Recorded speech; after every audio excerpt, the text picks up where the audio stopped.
Hey, hello guys. Welcome for tonight's stream tonight, guys. Welcome guys. Welcome to the stream tonight, guys. Welcome guys. So we're gonna be welcome guys. Welcome to the stream, guys. So we're gonna be streaming the Elemental the EPL tonight. So and also some transfer rumors today. So welcome guys. Welcome to the stream, guys. Welcome. So welcome outside. How you doing today? Very well. How you doing? It's been good. It's been okay. It's been fine. Pretty good. hmm have you just seen Arsenal have conceded? It's now one Yeah, all I draw. think the BR is checking it for a possible offside. Sorry? The VR is checking it for a possible offside. It's been goal has been given. It's been given. Yes, it has. Oh, it's been given. Yeah. It's been given. Yeah. So how you doing today? Okay. I mean, normal Arsenal, so Oh, so how has been the traffic and everything in your place? Sorry? How has been the traffic, everything in your place? Like How? I mean the traffic, the weather, and everything. How has been the everything okay? Oh wow, it's been very wet. It's been raining down here in Lagos. Yeah, so but then again, you know what comes with the rain, the flood, the traffic. It's just a lot. It's just a lot. Mm-hmm. But then again, thank we say we're grateful for the rains, right? With the Mm-hmm. rains come the blessings. It's been good. Though. Yeah. So for the last 10 to 15 minutes, we're gonna discuss Kai Havertz a little bit before we talk about the Chelsea match. We will probably discuss about Kai Havertz. So, firstly, your take on it, and also how important will it be for Chelsea if eventually he signed, and also who is gonna leave when he eventually signed for Chelsea? Barkley, Jorginho, Ruben, Mason Mount, who's gonna leave? Ruben eventually will sign Kai Havertz, and also do you really thought that like the defender must like maybe we get a center back partnership between Zuma and somebody? Are you gonna confidence like if we get a good center back to partner Zuma, we're gonna be very good side next season, or you wanna chill a little bit concerning Kai Havertz deal? So go for it. I can't hear you well. I'm struggling to hear you. I said we're gonna talk about Kai Havertz for the last 10 or 15 minutes. So your take about Kai Havertz, how important is it gonna be for Chelsea if eventually we sign him, and also if we sign him, do you willing to sign a centre back that's gonna partner Zuma? Because I believe Zuma is kind of our number one defender at the moment. So if you sign a defender, who will it be? And also, what important will Kai Havertz give to the team, and who will leave? Ross Barkley, Mason Mount, Ruben Loftus-Cheek, and who is gonna leave if eventually we sign Kai Havertz. So go for it. Okay. So all these things are things we talked about in the course of the Mm-hmm. show. Mm-hmm. Yeah, I mean, okay. I mean, I'm ready. We can talk about them, but you just guide us on, you know, Mm-hmm. one by one what you talk about. You lead and we follow your lead. Mm-hmm. Yeah. So your take. So what do you think? Do you really think Chelsea need to spend that kind of money Your take on what? on Kai Havertz? Do you really I think thought Chelsea? you're not going to react to the game against Well, we're gonna talk about it. I just Crystal wanna bring it. Palace. Yeah, we're gonna talk about it, but I I just think want to bring it. that's meant to start. Oh, okay. I think that's when to start. I mean, Mm-hmm. it's the more recent conversation, hot topic, and we react to it, and then gradually we flow to other things. Mm-hmm. Okay. Okay. So Mm-hmm. what's the question? The question is, I was just talking about Kai Havertz, like the important, even if eventually we sign him, like do Chelsea willing to spend that kind of amount of money on him, or it's just too much, or is he overhyped, or we just need to chill about him a little bit? Well, I feel like the guy is talent. I wouldn't say I've watched him exactly. Mm-hmm. Watched him much. I've seen him a couple of times, but not enough, I would say, to pass a concrete judgment. But one thing from the feedback I've gotten and from the much I've seen so far, I think he's a talent, and he seems to have the right mentality, which is the most important for me. Um, the most important mentality for especially a club like Chelsea, Okay. right? And he's also a player that plays with both feet. He's left-footed, right-footed. He can score all sorts of goals. He's pretty prolific. If you look at for a player that has scored, excuse me, the player that has scored highest number of goals um, for Bayern Leverkusen, I think he's the highest goal scorer. Or Mm-hmm. he was the highest goal scorer and this just concluded. Just concluded. It's Bundesliga. points to yes, it's points to the kind of talent he has, especially at such a very young age. I think at the end of the day, yeah, he's worth it. The guy is just 21 years old. 21 years old. Has played Mm-hmm. in a physical league as well. That's Germany, and I think if you're talking about one of the leagues in Europe, top European leagues, where you can compare to the physicality of the Premier League, I think that's Germany, the Bundesliga, and he has done well. He has excelled, even though at the end of the day, um, I think Leverkusen did not qualify for the Champions League, right? But they Mm-hmm. qualified at least for the continent and finishing in Europa League. fifth. Mm-hmm. Yeah, finishing in fifth. They qualified for the Europa League. Sorry, they didn't qualify for the Champions League. They qualified for Europa League. So Yeah. finishing in fifth, and him being the highest goal scorer, it speaks to the amount of leadership, right? Yeah. And leadership role he took upon himself during the current season. Mm-hmm. So I don't think he's overhyped. I think he's talented, right? Maybe the asking price may be over up above the top. I beg your pardon. But then again, at the end of the day, this is the market we are talking about. Okay, maybe the numbers may have treated better before the pandemic. After the pandemic, things are different. But it depends on the people coming. Everybody sees Chelsea as a team that has the money to spend, having saved in the past two transfer windows. You know, Mm-hmm. so it is what it is. Chelsea is more like is be spending not just on what we've seen so far, but on the potential, right? So it's beyond just the guy's age. He's not a Phoenix product yet. He has the mentality from what we've seen, and Chelsea is a team that is building. And for a team that is building, I think it's only fair. And Chelsea, I think Chelsea is only, the right team for him to join and grow alongside the manager and other players in the side. He definitely will add much to the side. He will definitely will contribute to the side in a Okay. positive way. I imagine, yeah. Okay. So if we are to choose And between sorry, let me also add one more important thing. He can play in different positions. He yeah, can it's play in better than yeah. different positions, from midfield to even the number 9 position. Mm-hmm. Yes, he's very versatile. So if you need a player in your team that can fill up any void, Mm-hmm. that's definitely the kind of player you need in your side.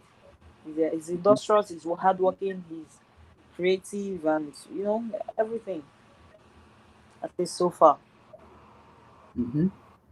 So if you had to choose between Kai Havertz and Jadon Sancho, who will you go for? Realistically, who will you go for? Hmm. Realistically, who will you go for? Kai Havertz, Jadon Sancho. Whereas we got too many wings in Chelsea. Christian Pulisic, William and Pedro are going, but we have Akim Ziyech who can play on the wing also. So if you're the manager, who will you go for? Kai Havertz or Jadon It's Sancho? interesting. You know what's interesting about this is a very interesting question. It may seem simple, but it's kind of not so simple for me because both players are extremely talented, Mm-hmm. right? Yeah. Um, so the irony is that I would not want to have both of them at the same time in my side. Yet at the same time, they are not exactly the same type of player. I think when you're talking about a player that can play way better from the wing, you're talking about Jadon Sancho. But Mm-hmm. when you're talking about a more creative midfielder, not just a forward or a winger, Yeah. we're talking about Kai Havertz, right? Yeah. So if I were to pick, the only reason normally would have gone for Jadon Sancho simply because he has played in England before. He understands the Premier League and the physicality and all that. Mm-hmm. But for two reasons, yeah, two reasons I wouldn't want to have him. Mm-hmm. One being that because he's English, and the hype that comes with English players, searchlight will be on him, Mm-hmm. so it will be an increased pressure on him, right? Mm-hmm. The media will focus on him a lot, and and all that. That is one reason. I would not want to have him by side. Okay. The second reason is because of his disciplinary history. Okay. He's running with the laws, the rules, and regulations of the club and all that. Flagrantly disregarding the rules, seemingly flagrantly disregarding the rules, repeatedly, not just once. So that's why I have a question mark. So because of that, and one more thing, his transfer fees, I think a little bit higher. No, significantly actually higher than Kai Havertz. Yeah, 120 million. Exactly, significantly higher. So Mm-hmm. for that reason, um, I'll pick Kai Havertz over him. Yes, So you go for Kai Havertz over Jadon Sancho. Sancho. Yes, I guess you disagree with me, right? I didn't disagree. I also agree with you because for me, I still don't really favor Jadon Sancho that much. We have too many wings, so he can't play more than a wing. He doesn't. He can't even play a number 10. He can play that a right wing and a left wing. That's the only position he can Mm-hmm. play. I've never seen him play as a number 10. I did not see him. Ever since I've been watching Dortmund, I haven't seen Jadon Sancho play as a number 10.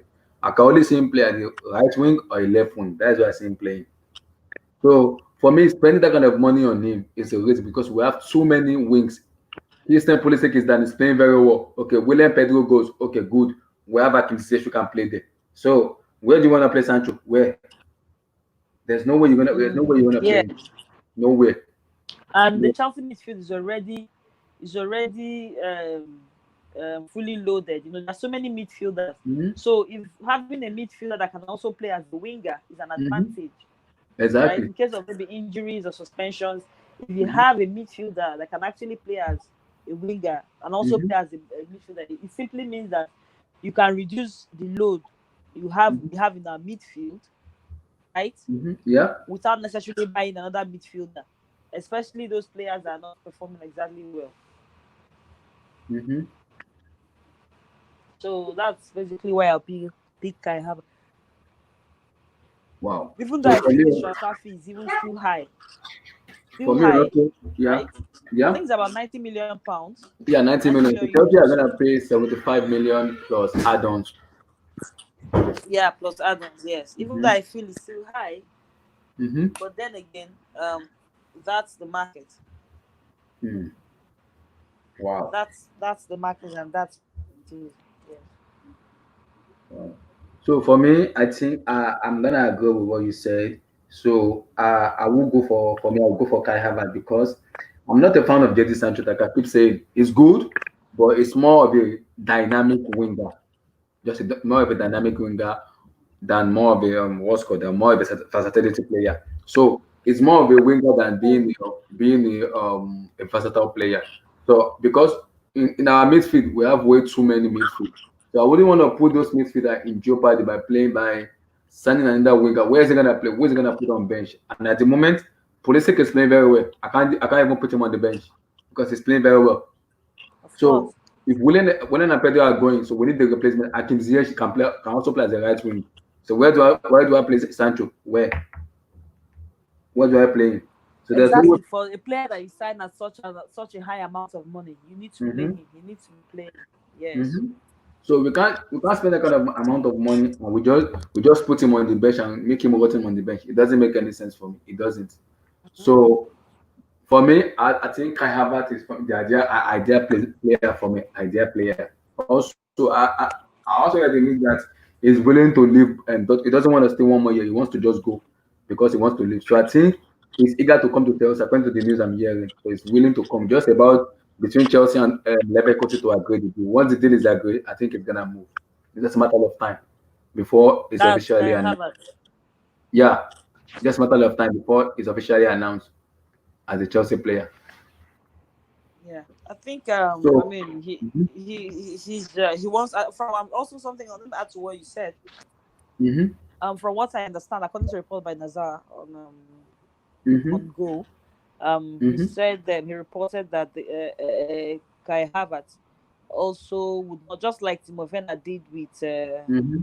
his Leipzig side, that Mm-hmm. when he wants to sort it out, he sort out his move and he wants to join Chelsea for Mm-hmm. certain reasons, being, for example, that Barcelona, Real Madrid, who would have normally had interest in him, who actually have interest in him, Mm-hmm. are not ready to spend the cash, especially Yeah. that humongous amount of money this transfer window. They're willing to do that in 2021. And then when it Mm-hmm. comes to the Premier League, Chelsea is the only team that is going for him at this point. So it seems Yeah. like Chelsea is the only option, and he wants to go, sort it out once and for all. And Yeah. he was just also going to do like Timo Werner, you know, so Mm-hmm. that if his side, if the deal is completed, he'll just move on and not join his side in the Europa to compete in the Europa League. Exactly. That's information I heard. Yes, I read actually from Mm-hmm. Nazar. Mm-hmm. So for me, yeah, I think it's better. I think it will better for him to just complete the deal and just join his player in the Europa League and just finish up the season well. That I think that should be his plan at the moment. No, but he's not gonna do Just to that. That's the thing. He doesn't want to do that. He's not gonna. I think no, I think mhm. With Yeah, what he's I'm not hearing joining. though, I think According okay. to the reports, this was this evening's reports Mhm. from Nazar, very very reliable Yeah. journalist, right? And based on Mm-hmm. previous stories, he said the same thing Timo Werner did is what he wants to do. Sort it Okay. out. I mean, the German Bundesliga just ended. Sort it out. Yeah. Sort out his future, and get moving. He does not want to keep staying, because the longer he stays without signing for Chelsea, the longer the drama would continue, right? So, but he just Mm-hmm. wants to sign for Chelsea and move to Chelsea. Settle down, find. Remember preseason will soon start. Yeah. Preseason, before yeah, preseason will soon start. The next season will soon start. He wants to get enough rest and get into the group. That was the Mm-hmm. report I got from. I also heard Yeah. the all match season are starting by September the 12th. So they have like two, I think 1 month or just Sorry, I think yeah, you September 12th is when the league starts again. September. September 12th, 12th, 12th. Really? Yeah, that's when the Premier League begins. Uh, how can it Mm-hmm. start September 12th? When is it ended? That's a very short time. That's what I heard though. I'm not really sure. Maybe I'm because that's what I heard in the Crystal Palace match today. They said it today. The commentator said that the league will start back by September the 12th. Who said it? One of the commentators, I heard it when they said it in the Crystal Palace match that the league will start by September the 12th. Wow, that means this will just be less than a month after the Yeah, season ends. I mean, remember that I after said the Champions League. The Mm-hmm. Champions League will happen in July, August, August, July. Yeah. August. Mm-hmm. Mm-hmm. But I'm not really sure. Maybe you need to do some information about it. But like what I heard from the commentator who said it, he said September the 12th Mm. when what's called when the league I starts think back. yeah, if the commentator said it, then I guess it's. I mean, it's true, Mm-hmm. because for him to Commentator go, said yeah. I've not read it or seen it anywhere. But Mm-hmm. for him to have said it there, I guess that's credible information that he could put Mm-hmm. out there for people to listen to. But then again, it's backs up the reason why Kai Havertz and why Timo Werner did what he did, and why Kai Havertz will want to do what Timo Werner did, because the Champions League and Europa Mm-hmm. will resume in Yep. August, right, and will be concluded in August. I think 20 something. That's the Yep. final. So Mm-hmm. now, what it means is, if they are to continue with their sides, their previous and current sides in Germany, Mm-hmm. what it means is that they'll not have preseason. Do you understand? Oh, exactly. Yes, they'll not have Oh, preseason. That means after that, this current season in the Champions League, they'll not have to come back to Chelsea and now maybe sit on the bench or be slow. They'll not have to be doing catch up, which will be bad for and they okay. wouldn't have rested, which will be bad for their future. So it's better Oh, that they come back to the club, because they've already known that they are moving. Come back to the club, take their time, take a break, start preseason like every other person at mm-hmm. Chelsea, and to give them a chance to break into the first 11. Because Mm-hmm. if they come later, they'll be lagging behind. The manager may have Mm-hmm. already made up his choice on the first 11 and all that. Exactly. So I Mm-hmm. think that works for them. Yeah. Okay, that's good then. So, my next topic is sorry that I just bring that up because it's just like the latest news, So, but the next one agenda is the match. The Arsenal match just finished now, so we are finishing third position at the moment. So I think it's five more matches remaining. Five more match or four matches more. Which one is? I think it's four matches remaining after this one. Is it five or four? I think it's four. The Premier League is remaining matches are four matches at the moment. So we're now third position. We are 5 points ahead of United, 1 point ahead of what's called Leicester City. So do you see us finishing third position or you see us finishing either fourth? Where realistically do you see us finishing based on today's performance? You there? Outside, you there?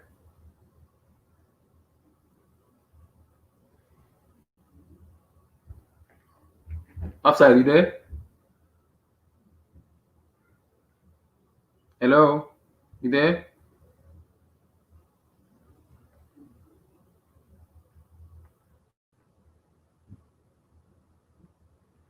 You there?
So guys, today's match is just finished. So Chelsea are the league table look like this. So let me kind of zoom it for you guys to see. So the league table look like this. Um, this let me make sure is zoomed very well. So the league table look like this. Chelsea are Liverpool are first. Chelsea are third, and also Leicester City are fourth, and United are fifth. Why Wolverhampton Wanderers are sixth and Arsenal are seventh. So, guys, where do you see Chelsea finishing in the table? Do you see us finishing third or do you see us finishing fourth? Because we're really playing very well at the moment, but it's just the problem with just considering goals week in and week out, which I believe will change with time. But realistically, where do you see us finishing? Where exactly do you see us finishing? Do you see us finishing third, fourth, or you just want to see us finishing fourth? So where exactly do you see us finishing, guys? You can give your take on that. Where do we finish? So do we finish third or do we finish fourth? Where do we finish? So guys, so we need your thought on that. So where exactly do we finish? So for me, I think at the table stand now, if we keep winning our matches, I think we can finish third. United will finish fourth, depending on the form of Leicester City. So because they've been really doing well recently this year, so I think kudos has to go to the team above them and mostly behind them because it's been so bad. So it's been real bad, real bad. Hello. So offside, you back? Yes. Sorry about that. Offside, you there? Yeah, sorry, I had to restart my device. The network was I don't know. And Oh contrary yeah, to but what you guys I wasn't able to hear you. yeah, I can't seem to open the Mhm. use the link on Google Chrome. It always opens Cool. on Yeah. Safari. No, you can. It always opens on Safari. When I try to use the link on Google Chrome, it Oh, doesn't I don't open. think. Mhm. Wow. Oh, okay, but I use Chrome though. It works on my Chrome when I use it. Maybe you get. Do you have the updated Chrome? I don't know. I have Chrome. I don't know which Do you one is have the updated. updated one? I Because I don't have know. the. The thing is, when I try on Chrome, it just tells me when I try to open it on Chrome, it Mm-hmm. just tells me to redirect to Safari. Oh, okay. Maybe because you have Safari in your phone, but I don't have Safari though. I only have Chrome, so that's why I have Chrome in my phone, and I'm using. I've been using Chrome, and it's been working very well for me. It's been working very well though. So we talked about the APL and everything. So these are the table, the Premier League table look like now. Yes. Liverpool first, Man City second, Chelsea third, Leicester City fourth, United fifth, Wolverhampton Wanderers sixth, and Arsenal seventh. So outside, this is my question to you: do you Yes. see Chelsea finishing third if we win our remaining matches, or you see us finishing fifth, fourth? Sorry, where exactly this year's finishing?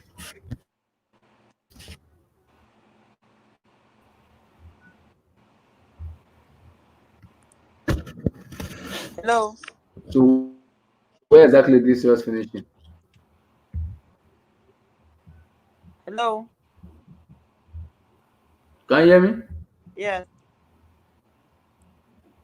Outside, can you hear me? I can hear you. Go on. Outside, you there? I can hear you. Go on. You there? Yes. Yeah, I can hear you. Yes. Can you hear me? Can Yes. you hear me? Can you hear me? Yeah, I'm there. Can you hear me? I can hear you. Yeah, I said based on the table. Okay, based on the table now. Okay, okay, based on the table now. Where do you see Chelsea finishing if you win if the remaining matches that you won? Where do you see her finishing? Where do I see who finishing? Oh, okay, okay, okay. I said based on the what's called based on the league table. If we win our remaining matches, where do you see us finishing? Fourth or third? If we, I mean, mathematically, I mean, we're already third now. So if we finish, if we No. win all our games, we can Yeah, finish. Chelsea. Where do you see Chelsea finishing Where based on the league table? Do you see us finishing third or do you see us finishing fourth? I think the network is kind of. Can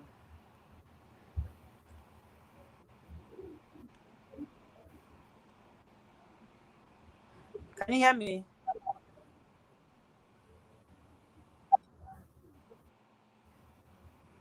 Mm-hmm. Yeah, the network is breaking up. I think maybe it's from your place though, but it's breaking up. Yeah, I can hear you, but it's breaking up. I can hear you, but it's breaking up. It's breaking up though.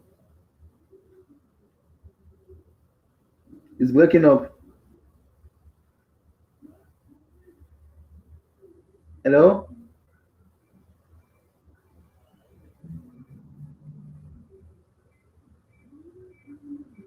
Hello? Can you hear me? I think you need to restart the. So guys, we can't hear offside. So I think she's gonna restart our network because our network is a little bit going up and coming down. So as we kind of await her.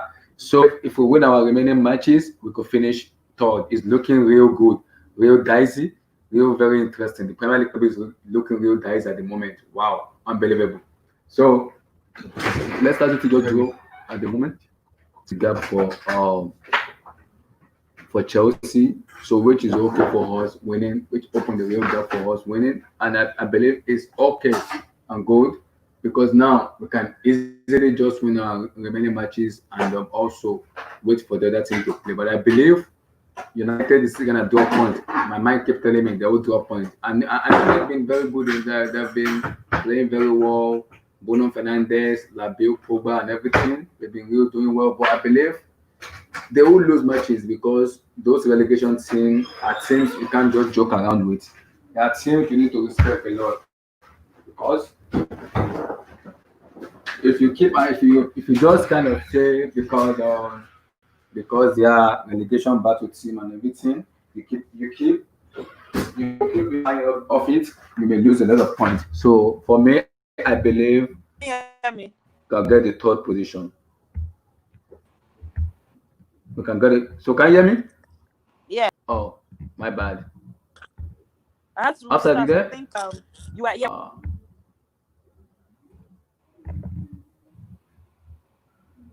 can you hear me outside? Yes. Yeah, I think it's the network though. Welcome. Thanks for coming in. Welcome. I think it's the network though.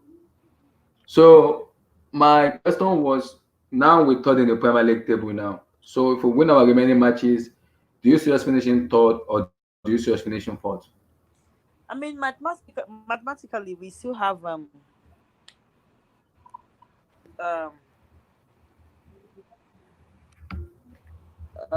Four matches more. yeah, Just four matches. I'm four more talking about matches. players. You still have 4 matches means 12 points, right? 12 points. And Yeah. 12 points. First of all, we're just 6 points behind Manchester City now. Manchester. Yeah. Yeah, even though they have a game in hand, right?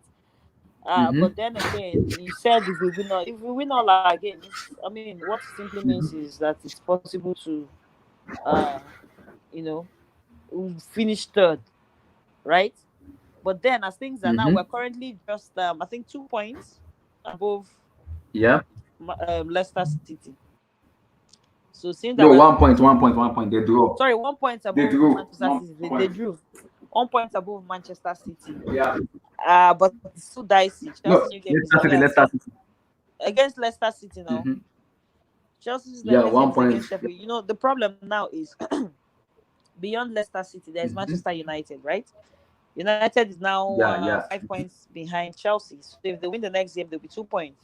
There's still a chance that but Mm-hmm. all teams involved around there can still drop points between now and the end of the season. But what today's results has Mm-hmm. done is that it has put Chelsea in a better position. Had it been Chelsea, Mm-hmm. had it been won that game against West Ham, we would have been very comfortable now. But then Yeah, again, I exactly. think there's a chance of Chelsea finishing third. The reason I'm saying this is because Okay. remember the last game of the season, on the last day of the season, Manchester Yeah. United will play against Leicester Wolverhampton. City on the last day of the season. Mm-hmm. So between both of them, at least one person or both of them will drop points. Do you get? So Yeah. that's what that would mean is if Chelsea play their cards right, what that would mean is that to give Chelsea a cushion and an opportunity to take that third position. But then again, hopefully we don't keep dropping unnecessary points here and there. So I guess at this point it's okay and Mm-hmm. it's safe to lay claim or at least be ambitious for third place. I might be too greedy if I even say Mm. second place safe. But It's possible second though. But the position. goal difference, the problem. The goal difference. Even apart from goal difference, there's 6 points. 6 points. Apart before a goal difference is aside first. We're talking about points. Mm-hmm. Yeah, exactly. Because Man City also lost yesterday, so which is going to be a huge effort for Chelsea today. A huge Yes, effort Man City, for us Man today. City is inconsistent. They are dropping points. They are losing, so they can still Mm-hmm. lose to anybody. So it's still open. You just never know. If you manage to finish in second place after the season we've had, that would be fantastic. Mm-hmm. Oh, wow, that's good then. So I think for me, if we win our remaining matches, we'll finish third. We'll seriously finish. So it now So depends do on you, how far do you think we can go? those teams behind us, United, Wolverhampton Wanderers, and Arsenal too, because Arsenal are really looking good. And though they if I think if we win our remaining matches, we could finish third, depending. If we win our remaining matches, we will finish third because I know we will concede good, but it all depends on how our remaining matches. Like I said, like I told you, Red Devil Studio, United is gonna draw a point. I'm very sure about that. They will draw a point.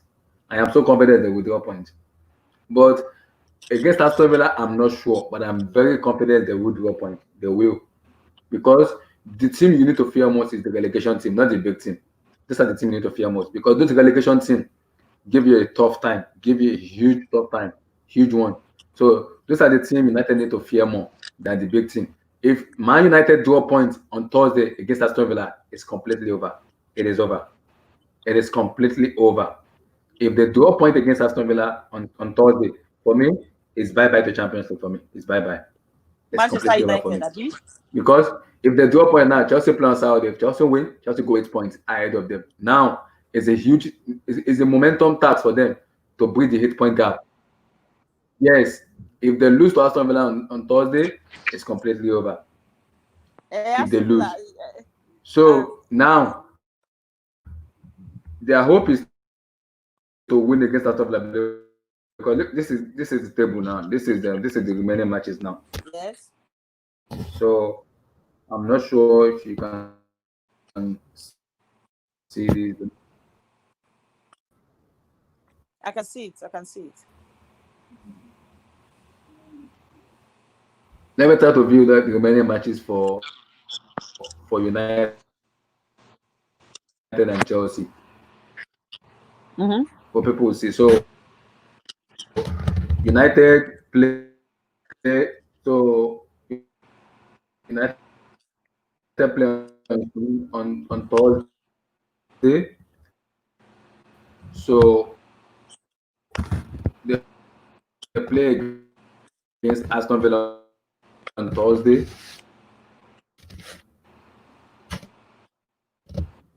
So Aston Villa on Thursday. But isn't Okay. Villa how many points? So they play against Aston Villa on Thursday, and we play on Saturday. Then on Saturday, Watford, Newcastle, Norwich, West Ham, and also let me try to build it out. So we play on Saturday, and United play on Monday. So look at it. So Brighton, Man City, Everton, Wolves, Aston Villa, Crystal Palace. Then the London Derby is on Sunday, which is Tottenham Arsenal. The Bournemouth play Leicester City on Sunday too. That same Sunday after the Arsenal match. The United play on Monday, which is a huge gap for them because if they don't win the Villa match, it's completely over.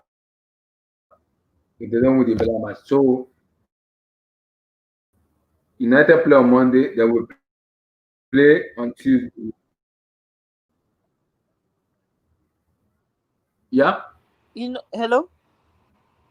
I can hear you. Yeah, but you know what I was thinking. While you were talking, I mean, the game against Aston Villa, Manchester United's game against I can Aston hear Villa, you. I can hear will be you. very, very, very Go key ahead. because United's game against Villa will be very, very key. I think something's wrong with the network because You saying something? I can hear you. Go ahead. Villa currently are just sitting on top of in the last space um for relegation. You They're saying sitting something? 18th.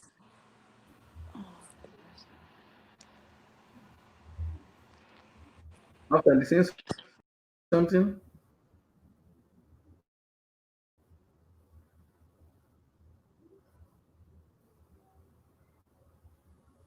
After you there? I can't hear you very well. Can you hear me? The network is very, very, very bad. Very, very bad. The network is bad. I can't hear you very well though.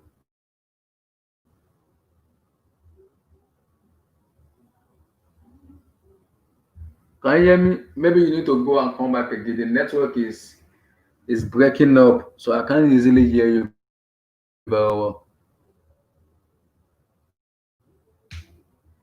I can't easily hear you very well. The network is bad though. So can you hear me?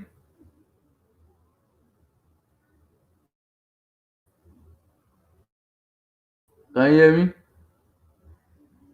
The network is bad though. Yeah, I think the network is fluctuating. Can you hear me now? Mm-hmm. Mm-hmm. Yeah. Mhm. Hello,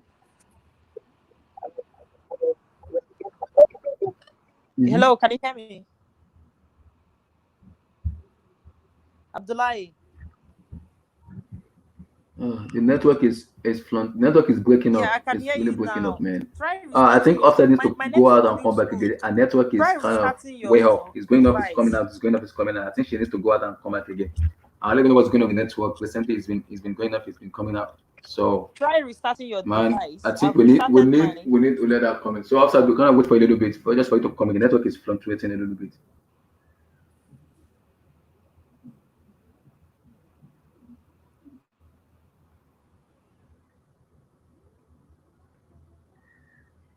So we wait for you Offside to come in, but I think for me the network is going up, it's coming out, it's going up, it's coming out.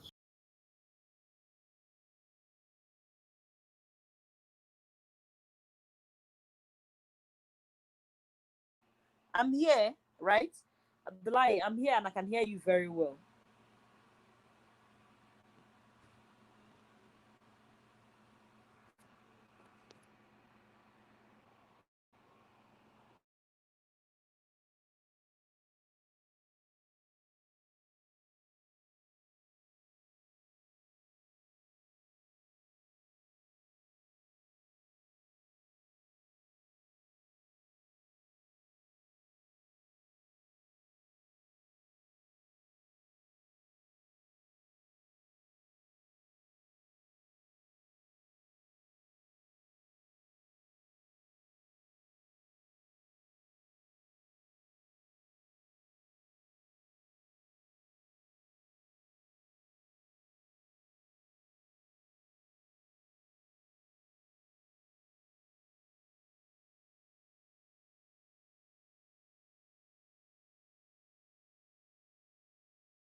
Can you hear me now?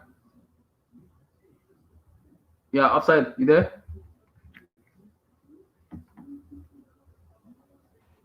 I'm here. Can you hear me? Yeah, I can hear you now. I can hear you now. I think the network is a Very little, it's well. better now. I think it's better now. Yeah. Yeah, sorry Yeah. guys, So I the was network saying, is off, guys. So we're back now. We're back. So continue, continue. yeah. So I was saying, in regards to Aston Villa, yeah. Mm-hmm.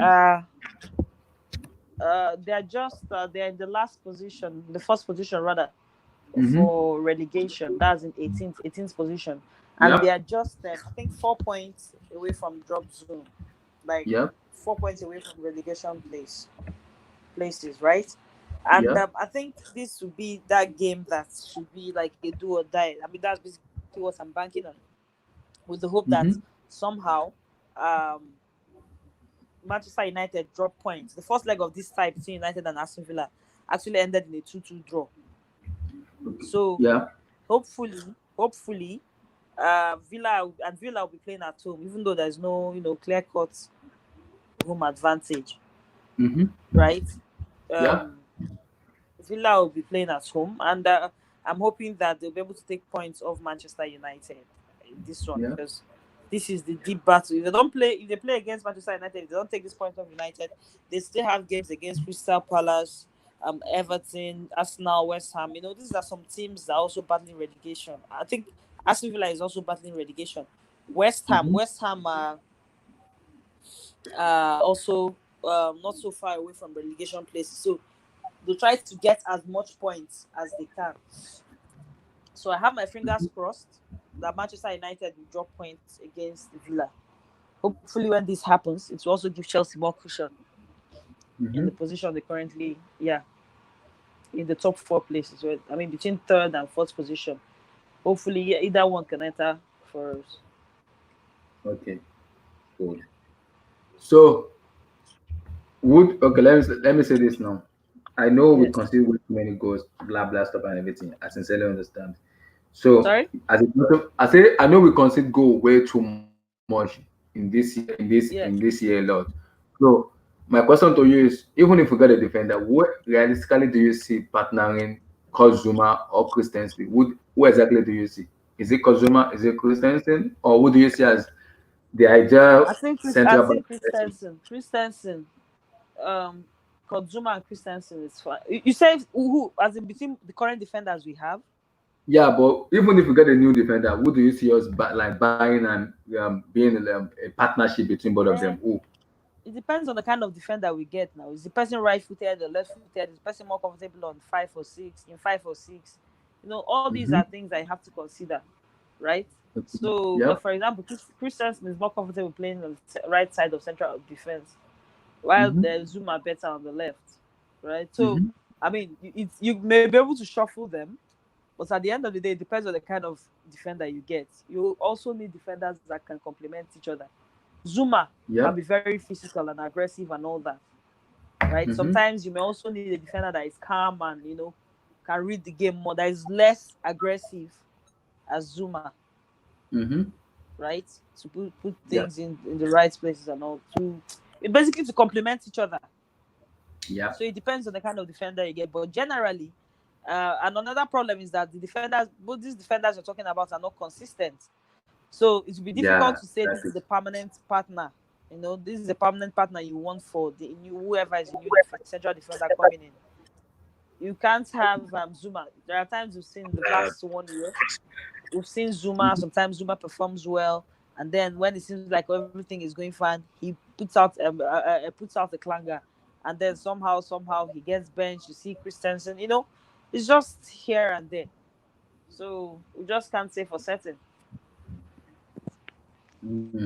Exactly. For me, I think we really need a new central back though, because I've been impressed with Zuma recently. He's been very good. Even Jose Mourinho even said that Zuma is the best defender Chelsea have at the moment. That is the best defender Chelsea have at the moment. He said it himself when he was doing the pundit before taking up this Tottenham Hotspur job. He said it that Yeah. Zuma is the best defender Chelsea has at the moment, which shows how good of a player he is. So my worry is, will Chelsea spend money on a defender? I'm not really sure about that. I'm in the middle for now, because if Lampard said he doesn't want a defender, I think he's gonna go with Zuma Christensen. But But Lampard has not said he doesn't want a defender. As a matter exactly, of fact, but he recognizes that we need a defender. mhm. But the problem is, whose defender is on the transfer market now that we can buy, that will give us exactly what we want. That is my worry at the moment. I think it would be fine to have. I don't know. I don't know. Remember, we still have the left back position to talk about. Mm-hmm. Alaba for that place. But even Exactly. I can't. There is a screener. There is screener. There are Mm-hmm. defenders, but maybe it's fair to say that there are not many world class central defenders out there in the market. Okay. Mm-hmm. So it's just even John Stones. Remember John Stones that was signed for 50 million now. It's currently, Yeah, yeah. as according to what I heard yesterday, he's on his way out of Manchester City, or he may be on his Yeah. way out of Manchester City.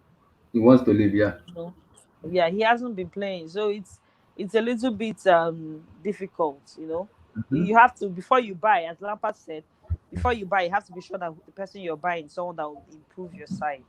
Exactly. Exactly. You get so. Mm-hmm. Mm-hmm.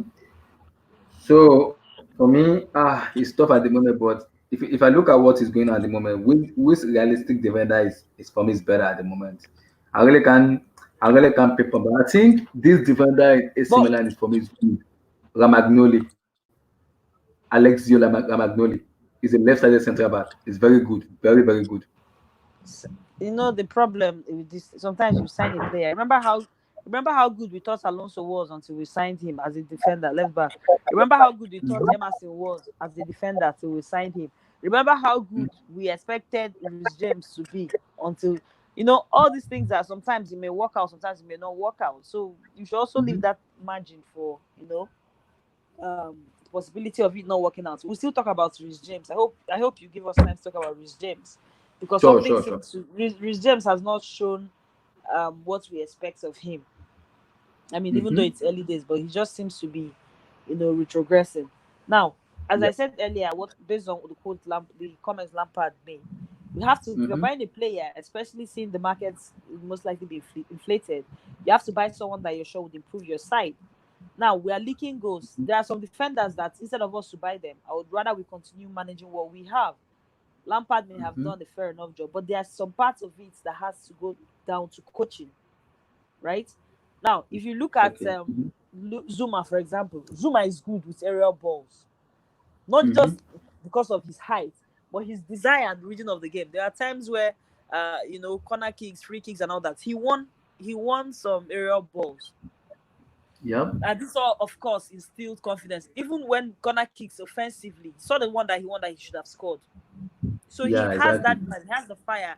I think he's okay. It's just that extra level of discipline. Keep his head together. Mm-hmm. He had it been had a defender like John Terry that could have taught him the strings and all that to improve his game. He would have been one hell of a central center back, right? Mm-hmm. But unfortunately, the people when these days when he's partnering with someone with any central defender, then he's more or less supposed to be the leader. Do you Yeah. understand? The leader, the most senior center back apart from Rudiger. And Rudiger Mm-hmm. himself does not even cut it. So it's a problem. That's why it seems like he's struggling. So generally, I Exactly. think Zuma, with a little more coaching, with the right coach, defensive coach, Zuma should be a So who very do we solid bring in? center back. So who do we Sorry? bring in to coach those players? I said, who do we bring in to coach those players? Do we really need As I said a earlier, technical I can't say any. When we were talking about the center back, right? I would have said Kolibali, Mm-hmm. but Kolibali is expensive. There is Screener. There's also Screener there in the market, right? There are Mm-hmm. defenders out there in the market, but as I said, if you're looking for the perfect defender that will come into the side and be a Van Dijk for us, and at the same time also Mm-hmm. be young, young in their 20s, early 20s or so, it will be difficult because there are no good defenders out there in the market. Do you understand my Mm-hmm. point now?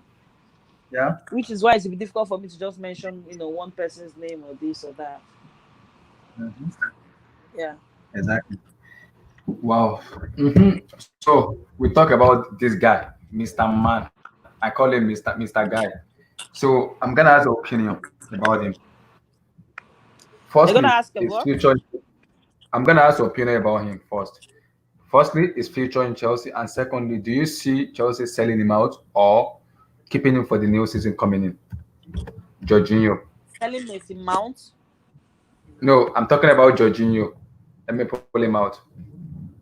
So do you see Chelsea selling him because this is I think the consecutive matches now that Lampard has put him on the bench that he has not played him yet. And Lampard keeps saying that it's in his plan that but it doesn't fit towards the style of play he wants to construct in Chelsea. That he wants the DM and two midfield who can run in, who can run forward and come back and mark. But the Jorginho doesn't fit that kind of caliber of player. So that's the problem he's having with Jorginho being a deep line midfield who can be a normal DM, mark tackles ball, intercept ball, and also go forward and come back. That is why he's using more of a Kante But because Kante is hybrid midfield who can But run it's not forward the and also same. Even Kante cannot do what Jorginho can do. They are different players. exactly. You can't be Mm-hmm. saying I think the problem is with we fans. Lampard knows what he gets from different players. The different players bring different things to the team. Jorginho cannot do what Yeah. Kante does. Kante cannot do what Jorginho does. So it's as simple Mm-hmm. as that. Even Gilmore cannot even do, contrary to what we imagine, cannot do what Mm-hmm. Jorginho does, at least so far. In the game against Crystal Palace, we noticed Gilmore played. Yeah, he played well, confident on the ball, played better than the last time that he played since the restart, Mm-hmm. right? Yeah. But then again, I mean, at some point, Crystal Palace started getting into the game, having possession, harassing him and all that. Until Mm-hmm. Lampard did the substitution and took off Gilmore, brought on Jorginho. Jorginho. Suddenly, Chelsea went to 80% ball possession against 20% versus Crystal Palace.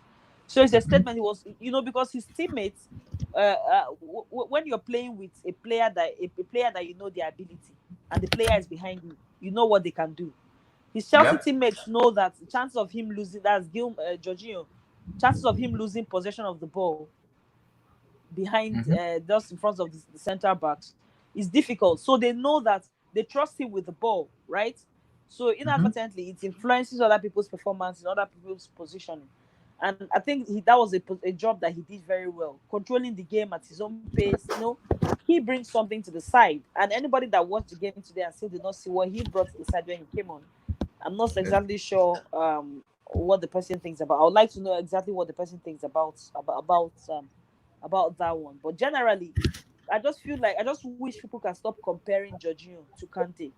Jorginho and Kante are different type of players, and these managers know that. Lampard is aware of that, but the fans don't seem to understand. They keep talking about there's a difference between the defensive midfielder and a deep lying playmaker. Yep. If you're talking about deep lying playmaker, you're talking about maybe the likes of Pirlo and Jorginho, of course, Register. Players that Mm-hmm. they are not defensive midfielders, but from a certain position, they control what happens on the pitch. Mm-hmm. But so for some weird reason, fans feel like anybody that sits just in front of the central defenders Yeah. must Mm-hmm. automatically be a defensive midfielder. But that's not the Yeah. case. It depends on the style of play of the manager, Yeah. and that's what we need to get abreast of. Hmm. Yeah, for me, people may say I'm not a fan of Jorginho, but for me, the way Lampard is playing now, um, it's not really, it doesn't really fit in much to what Lampard is playing because Lampard is playing two number eight and at the DM. That's how he plays. So you want to play Jorginho as a normal register. You don't need to play two number eight. You only need to just play one number eight because if you are playing Jorginho, you don't need Backlet to play. You do not need him to play. If you are playing Jorginho, you don't need him to play. Jorginho doesn't hold on to the ball too much. You give him the ball a pass forward. You give him the ball a pass forward. But the difference between him and Kante is when you give Kante ball, Kante knows his job. He knows where to pass. He knows how to tackle. He knows how to intercept. But the problem with it is Kante needs to understand his position. He hasn't. The problem with him is Kante has been going. He's been flip flopping. He doesn't kind of understand the position he needs to play, being a DM because he has been playing there for a long time. So it needs time to adjust to his position. Just to understand the way he plays as a DM, he needs to understand the way he plays as a DM. He needs to adjust his position. I think that's the only difference and the problem with it.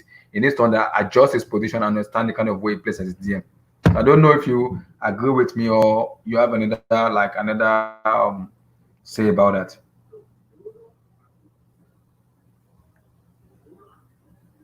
Do you get what I say? And are you there? Can you hear me? Offside, can you hear me? Offside, are you there? Oh, I think our network is a little bit um flip flopping, going up, coming down, going up, coming down, going up, coming down. It's just about this Nigerian network. I really don't understand what's going on with the network and everything. It's been going up, coming down, going up, coming down, going up, coming down, going up, coming down. So I don't know what's going on with our network and everything. Our network is a little bit flip flopping, coming up, going down, coming up, going down, coming up, going down. So I don't know what's going on with our network, but hopefully she come back very soon. But our network it's been ups and down, ups and down. It's been going ups and down. So as we wait for offside to come in, let's just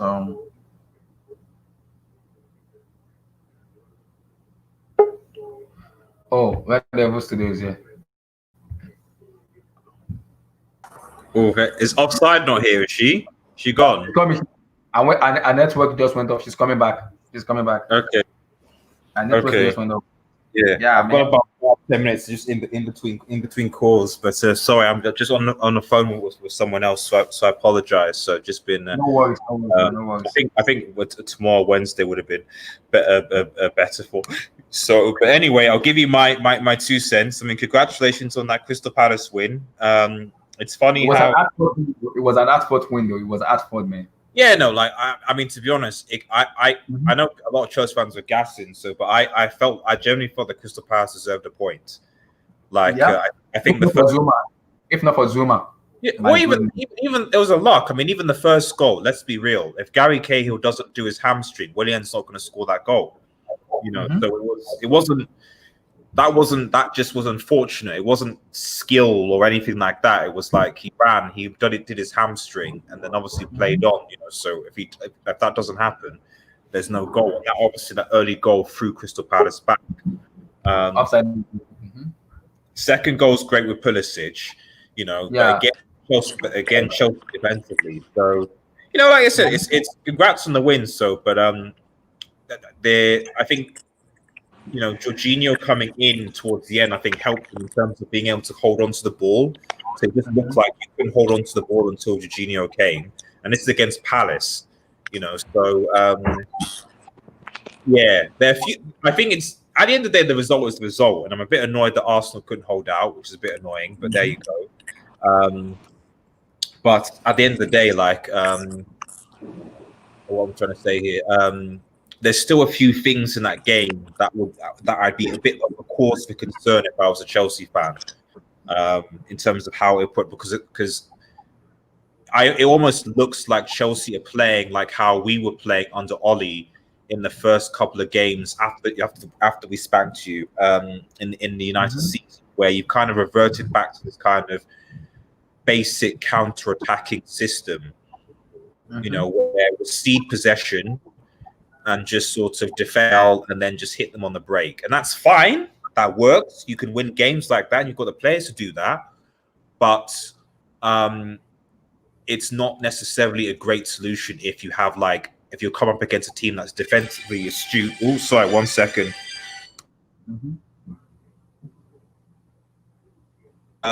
It doesn't come against defensively astute.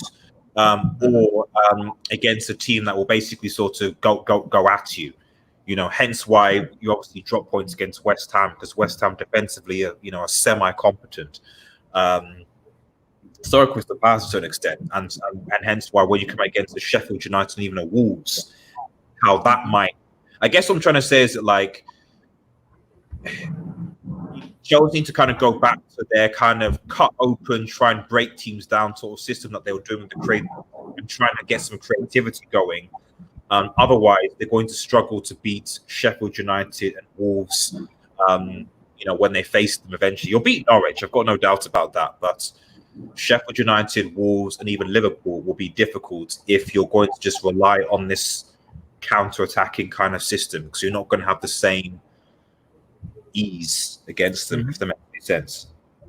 Yeah, you're very correct. You're very right. And also, let's be real. And I'm sure Offside is listening, but United are going to spank you guys in the semi-final. Let's.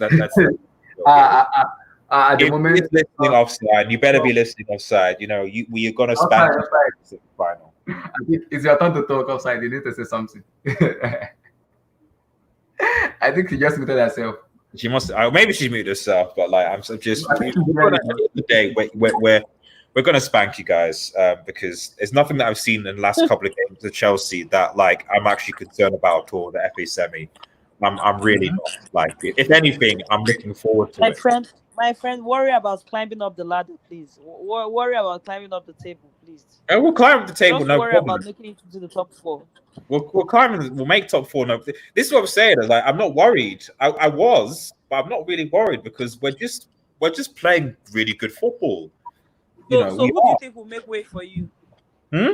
Leicester or you guys? Who do you think? We guys? Leicester, we guys.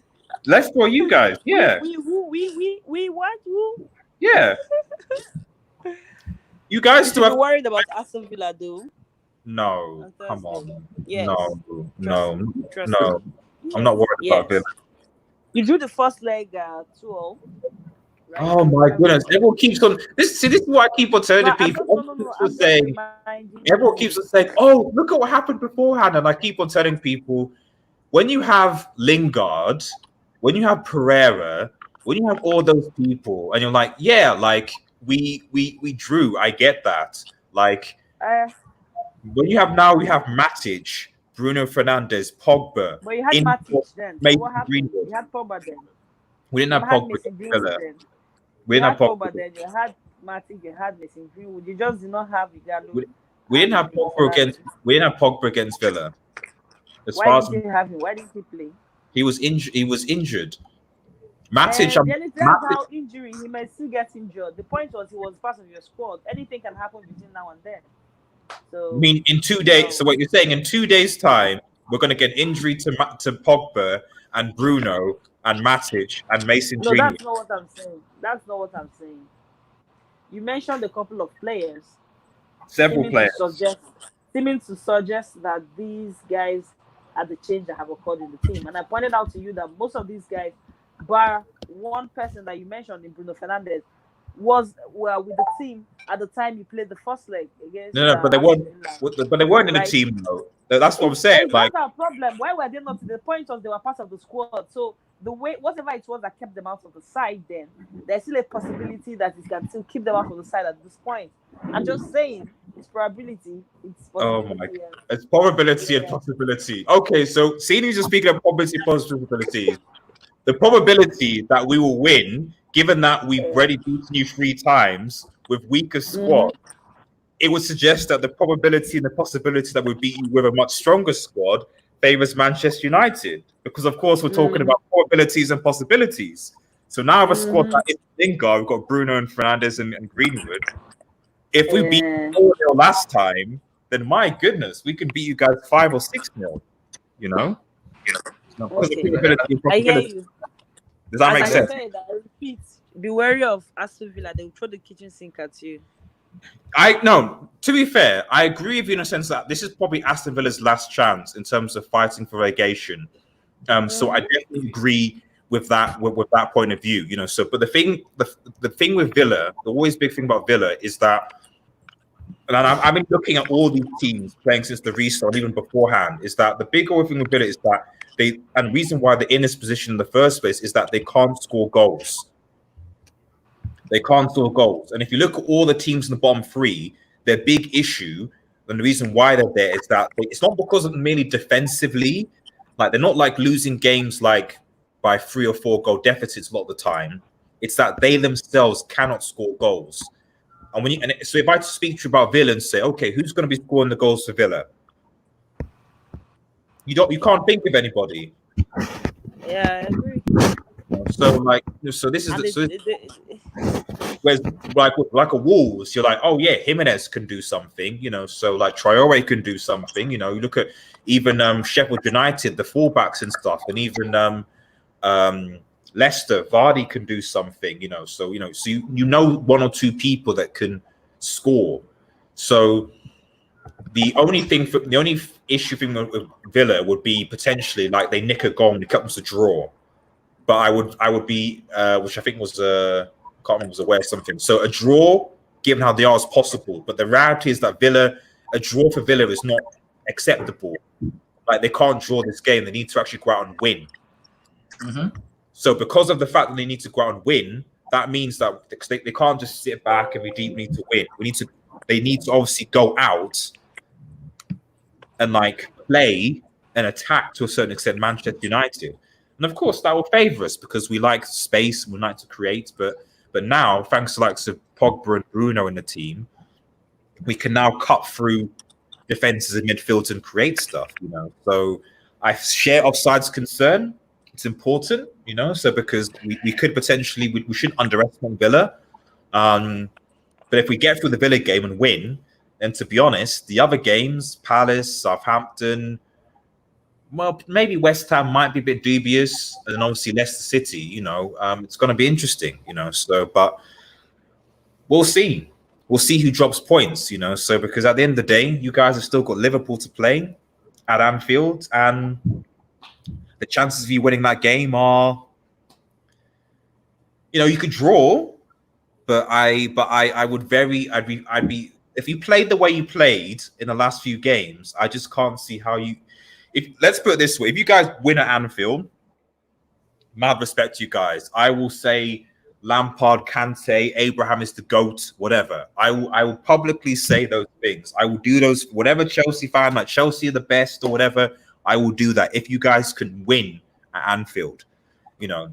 But I don't know any team that's won at Anfield since 2017. Yeah, that's true. You know, so with or without the fact they wanted to play for something, you know, I don't. And obviously going for the point thing. So a draw, yeah, okay, that's possible, definitely. But a win, especially with the way that you're playing, you know, I'm not sure. You know, and you know, if obviously you do draw and obviously we win our games, then we would by nature go ahead of you because our goal difference is better. But of course, there's obviously a Leicester game that it's going to be interesting, you know, so because Wolves and the Leicester games, the final games of the season, and they're going to be big games. And I'm hoping, praying that Leicester City would have fallen out by the time we faced them. I was hoping today, but stupidly, Arsenal weren't able to finish off the job, unfortunately. That said, they've still dropped points. They've still dropped 2 points, you know, so and they still have to play Leicester still have to play, I think, Sheffield United. Bournemouth, Sheffield United. I think Tottenham. Tottenham. Yeah, and us as well. So if they can drop points, if Uncle Mo can do us a favor, if Spurs Uncle Mo would do everybody a favor next week. They play us now on Sunday. And Sheffield United can come up tops. All I ask is for Sheffield United and Spurs to like at least do a draw. If they do a draw, that's another 4 points drop for Leicester, and then I'm comfortable going into the game. Mm-hmm. Okay, so let me ask you with this. Let me ask you this now. Realistically, being a United fans, okay, let's say if you guys doesn't make top 4 and you guys doesn't win the FA Cup, where will you put them? Where you will rank this United team, and where will you rank for this? Interesting question. Well, where would if we don't get top 4, and if we don't get where will you have this United team and Ole himself, the manager? Where will you put them? Where will you? Well, like, where will you the entire season or the overall entire season? Where will you put Ole? Do you gonna? It would be an average 5 because obviously it's essentially like it's been like 2 halves. Like the first half of the season was like was not great, and then the second half of the season has been phenomenal. So for me, the way that I see it is that, you know, so long as we finish the season well, even if we miss out, like if we win all of our games and still miss out on top 4, then there's nothing else that he could have done. You know what I mean? You know, so in terms of this part after lockdown, and to be honest, like had we not had the COVID situation, I actually think we probably would have secured top 4 because Spurs were injury prone. Had we played Spurs before lockdown, we would have smashed Spurs easily. You know, so the point I guess I'm trying to make. That's a valid point. You know, so the point I'm trying to make is that, like, you know, I think if at the end of the day, if we play, because the thing that excites me now as a Manchester United fan, it's not the wins. It's not about the winning thing. It's the fact that like I'm actually enjoying United play. Like it's nice, it's great, it's good football to watch on the eye. You know, it's enjoyable, you know. So and we're playing well, and we've got the players. We're building something, you know. So that's all United fans wanted. It's not that, you know, we want Ole Gunnar Solskjaer to win the treble in his first season. No, it's that you kind of have a vision. We now kind of understand the type of football that Ole Gunnar Solskjaer wants to play. I kind of understand his system now. You know, pushing the fullbacks forward, interchanging the forward line with Martial. One of the things that you notice if you watch the Bournemouth game is that Martial, Greenwood, and Rashford did not play in a particularly fixed position. They were always changing between the three. So unlike a lot of other teams that have like fixed, positions where like, okay, this person's on the right, this person's on the left, this person's forward, they were always moving around, like all the time, not just at different times of the game, but like all the time. So Greenwood's goals, for example, Greenwood scored one goal from the left and from the right. Yeah. Left-footed, right-footed. Martial, who's the number 9, he came in from the left. So this is the thing. Like, it's so for me, as long as that type of football, as long as that thing sort of continues, it's.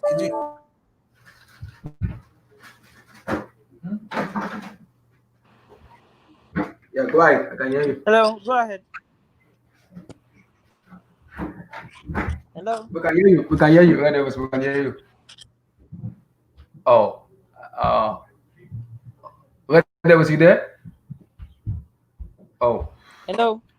I think God Devils is not there. I'm not sure about his. I don't know what's going with his internet. It's not there yet. So let me try to ask this question now. So even if United doesn't make the top, where will you rank them? Like being a Chelsea fan, realistically, where will you rank?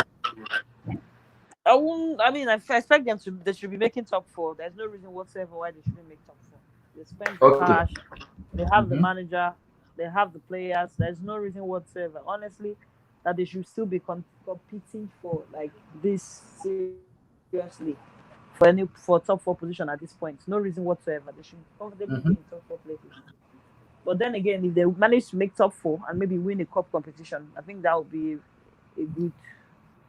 a good season for them, in my opinion. And it would be a good place to start to build, ahead of next season.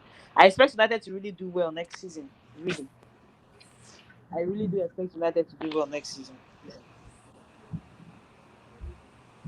Yeah, but do you think because I think they're having a little bit of defensive issue, just which Chelsea are having, but they're not considering too many goals. They are scoring a lot of goals because Harry Maguire need a partner, someone to partner him. You don't kind of trust him. No, this guy is good now. He's playing well. Who? Lindelof is not. Lindelof is playing very well. What are you saying? Yeah, but they need a solid left-sided central back who's gonna partner Maguire. Lindelof is not that really good that much. Lindelof. For me, I think. I really don't think. I think Lindelof has actually been good. I wouldn't pick Lindelof if I pick Harry Maguire. In his first season at the club under Mourinho, he didn't have a good season. But subsequently, he has gone on to do well. I will pick him before I pick Harry Maguire. No, honestly. Wow. So, I think you watched the Aston Villa match. We need to talk about Arrizabalaga because I'm getting sick, tired, pissed off, frustrated, furious. I don't know which English I should use at the moment. I'm just getting so much angry at the moment that what the hell is wrong with what's his name? Arrizabalaga. Do we say is his positioning or because I need some explanation about what's going on.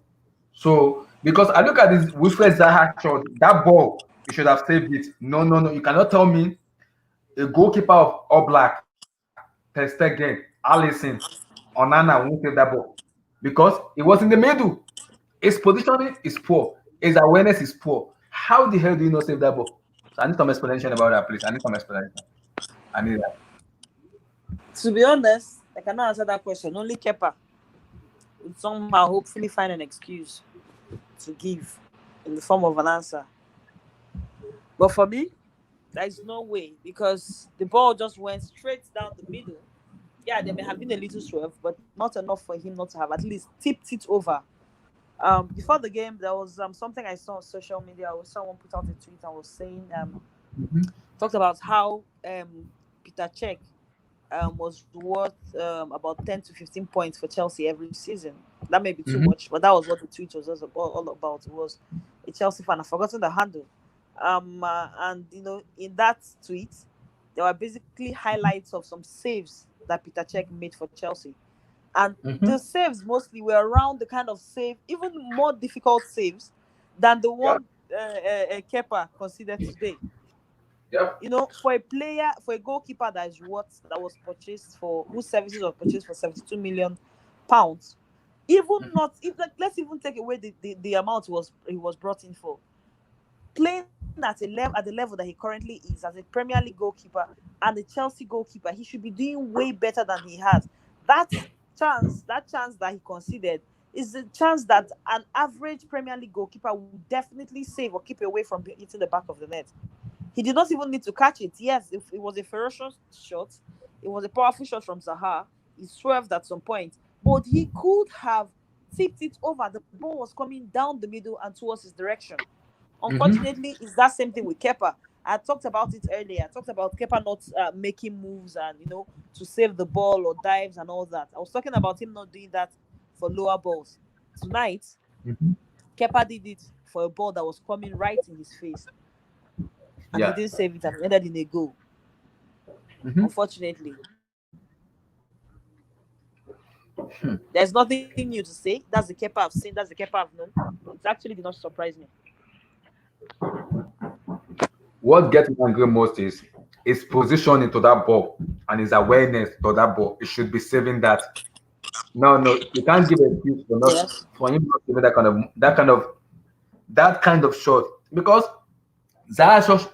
He didn't even put finesse in the shot. It was well in the middle. It was well in the middle. It's his position. It's in the middle. It's not. Zaha didn't put any finesse. He didn't put any power. It was straight in the middle. So how on earth you can't save that kind of ball? It's in the middle. You as a goalkeeper, your positioning and awareness is very very important for your team, especially if you are playing on a high level team. That chances he missed. Being a goalkeeper, you should save that ball. I see no reason why he won't save that. I see no reason. There's no excuse of him not saving that. No excuse of him not saving that. There's no excuse of him not saving that. I see no reason why he won't save that because that ball was straight in the middle of him. So I don't know why he's not saving it. I don't know why. I can't find a way why he's not saving that.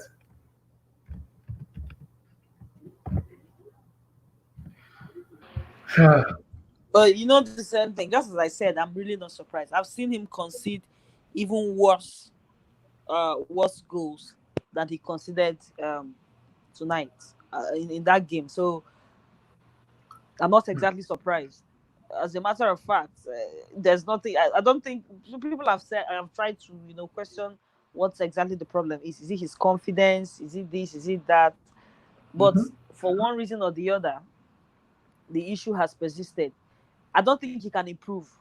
That's my honest opinion. I don't think it's a coaching problem. I don't even think it's down to a mentality problem. He may not be the tallest goalkeeper. So some people might say maybe that's exactly why. But beyond the height, there is the effort, right? The biggest problem I see in him is in his lack of effort. He does not make enough effort, and maybe he feels he's not good enough, or he feels he has done enough, or he feels yo she can't disturb him and get off his back. That is the vibe I get from him, which is why I said I don't think he can improve. If Valencia can afford to take him on loan for Mhm. 2 seasons, as they say, that would be a very good one. I think that would be the best Chelsea can get under the current circumstances. Because I'm hearing Sevilla too wants to buy him too. Sevilla wants to buy him for Sevilla, I mean, Sevilla, I 2 years mean, I meant loan with option to buy. yes, 2 years loan with I option to meant buy. Sevilla, I meant Valencia, yes. If they can um get him off Chelsea's books, that would be very good. Remember, this is someone that earns about £150,000 per week.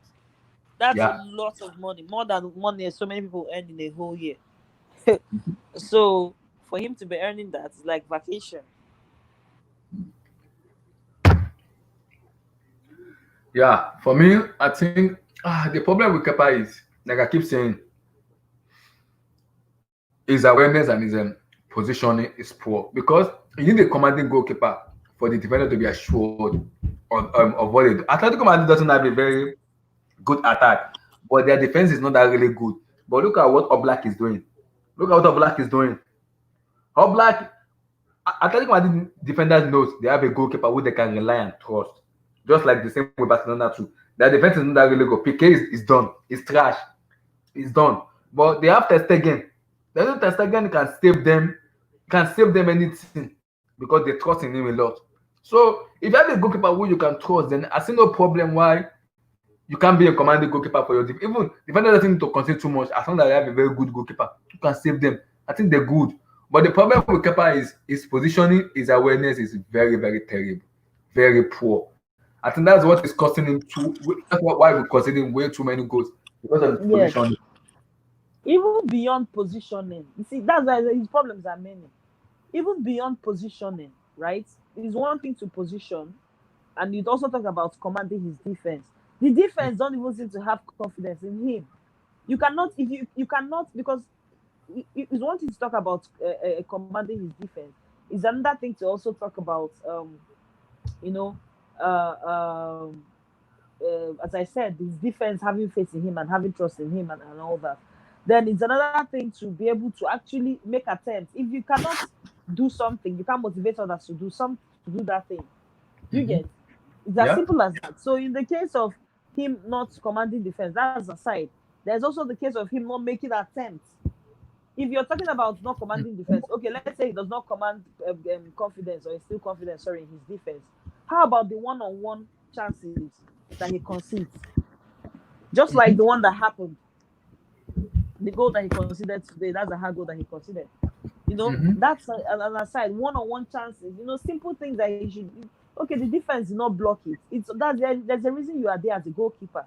All right, save it then. He still cannot save it.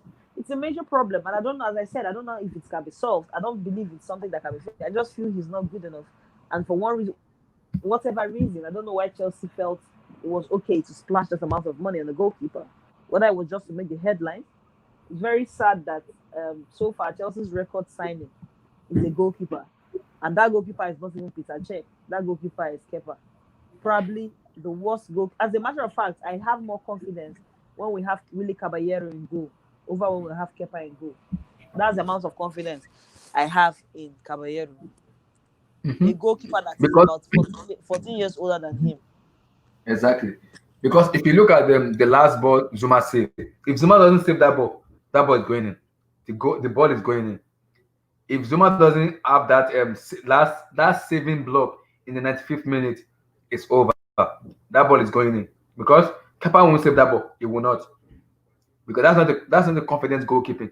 That is not the confidence goalkeeping. For me, it's not.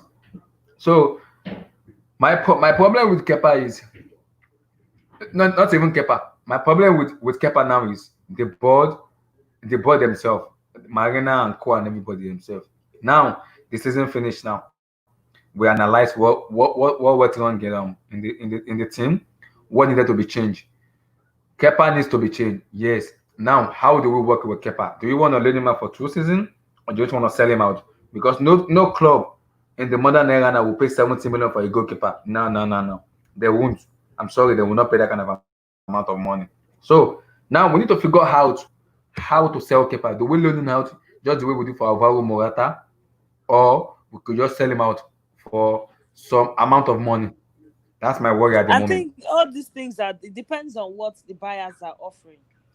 If you have a buyer that is offering, for example, let's say you value him at you want to sell him at 70 million, but you have a Mhm. buyer that wants upfront and wants to buy him at 50 million, right? Mhm. Yeah. And then have another buyer that wants to take him on loan for 2 years Yeah. and pay 10 million, for example, for 2 years on loan, right? Mhm. Right? That's for Yes. 2 years old. And also pay his wage. There's also the aspect of paying his salary, his wages, and all that. It depends on what's on offer. If the person that wants to buy wants to take on loan is saying, okay, I'll pay 20 million for 2 years, this thing, and at the end of the day, I'll sign in for 25 million. At the end of the day, you won't be getting as much as the person that wants to buy 50 million upfront. There's also the possibility that the one that wants to take on 2 years loan will say, okay, I'll take him on loan for 20 million for two seasons, right? Then at the end of the 2 years, that can probably sign him, not guaranteed signing, permanent signing, probably sign him for 35 million or 40 million, right? Mhm. That's probability. At the end of the day, if you calculate all that, it can turn out to be 60 million. Meanwhile, there's someone else that wants to buy him for 50 million upfront. So there are so many things to weigh. It's not just for me to come out here and say, honestly, personally, I would want us to just get rid of him. Just get rid of him. But at the end of the day, there's still business. There's a business angle to look at. It's even possible that a club will be bringing 40 million and Chelsea will say no. Instead of us to sell him after buying him for 72 million, instead of us to sell him for 40 million and now take that 30 million or 35 million to sign another goalkeeper, we'd rather just keep him and keep managing him like that. Do you understand? So there are dynamics to all these things. It's not just cast in stone. Wow. But do you think Chelsea will make that decision of releasing Kepa? Do you think so? You said? Do you think Chelsea is gonna make a decision of just releasing Kepa? Do you think they're gonna make that decision of just releasing him, or you still feel it's gonna be the new goal? I said, do you think Chelsea is gonna make that decision of releasing Kepa for next season, or is still gonna be the goalkeeper for the upcoming season? Do you think Chelsea is gonna release him, like sell him out, make that decision, a bold decision, like just sell him out or loan him out for the team, or Chelsea is still gonna be using him for the upcoming season? Can you hear me? Can you hear me? You there outside? You there? Can you hear me? Outside, can you hear me?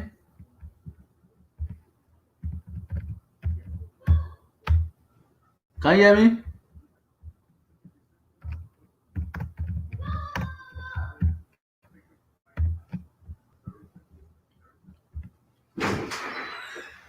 Oh, yeah, That's not for you. No, this is for Sadiq. Just put it on the table there. When you wake up, I will give it. This is for Sadiq. 3 for Sadiq. Bye bye. Bye bye. Upside, are you there?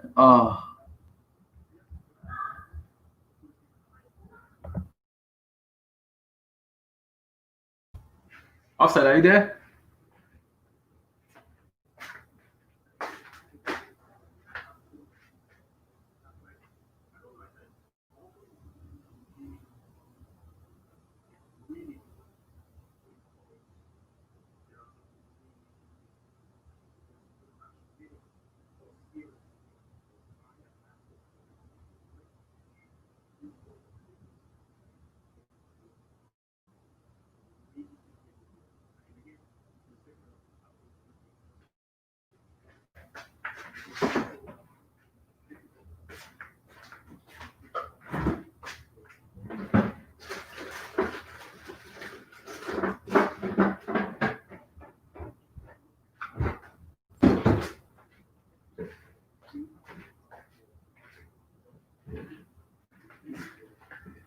Guys, the network is kind of fluctuating a little bit. We don't know what's going on with the network. So the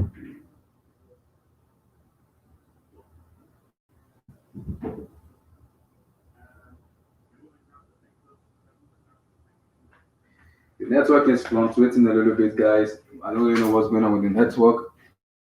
It's been going up, it's been coming down. I think offside is been off at the moment. I think our network is going up and coming down.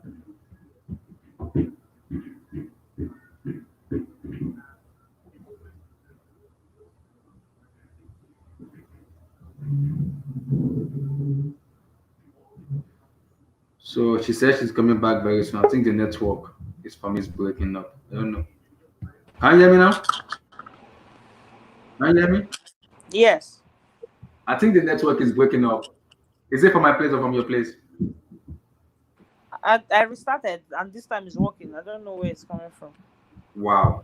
Well, I think it's from I'm not sure where the network is going. What the problem is, I think the network is just kind of going up, coming down, going up, coming down. Okay, So let's just go. Let's just start. Let's just get on that way before it will start misbehaving again. So okay, yeah, so you what I talked was about saying Kepa. what I was saying is, do you see Marina and the board making a bold decision of releasing Kepa when the season finishes? Do you see them making a bold decision? Because if we want to win the league, the number one person that has to go is Kepa. Number one, he has to just go. Because we can't have him for next season. We're going to be considering way too many goals, way too many. So if we are already really want to challenge for the league, number one goalkeeper that has to go is Kepa Arrizabalaga. He has to just leave. He has to go. So, in your own, do you really think we're gonna make that bold decision and just selling him out or just loaning him out to another club? Well, I think in regards to Marina having, making the tough decision, I don't know. I feel like there are a lot at stake. Mm-hmm. I mean, there's a lot at stake. This should also remember that this transfer window would not It's be short. as usual. Yes, the preseason won't be as usual. There's a Yeah. short timeline, to do get business done. There's a short timeline before, new players acclimatize to this, the setup and everything. And I don't think it will be exactly beef. We've already signed two players so far this window. Potentially might end Mm-hmm. up signing three. That's after signing Havertz. And now to sign a goalkeeper, these are and then plus defenders all in the same window. It will be like you're changing like half of the whole team at the same time. And that may affect Chelsea's challenge or Chelsea's challenge, trophy challenge next season, because it will mean that these players will try to be adjusting, understanding the new coach and the team and everything all at the same time. Mm-hmm. So, that's why I said there are so many factors, so many things to look at. And I won't really hold it against them. As a matter of fact, I would want us to buy a defender first.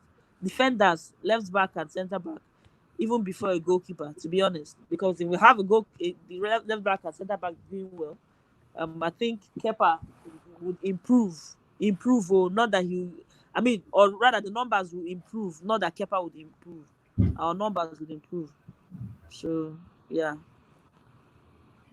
It's tough at the moment because, like what you said, we can't keep changing out. It doesn't make any sense. It does not.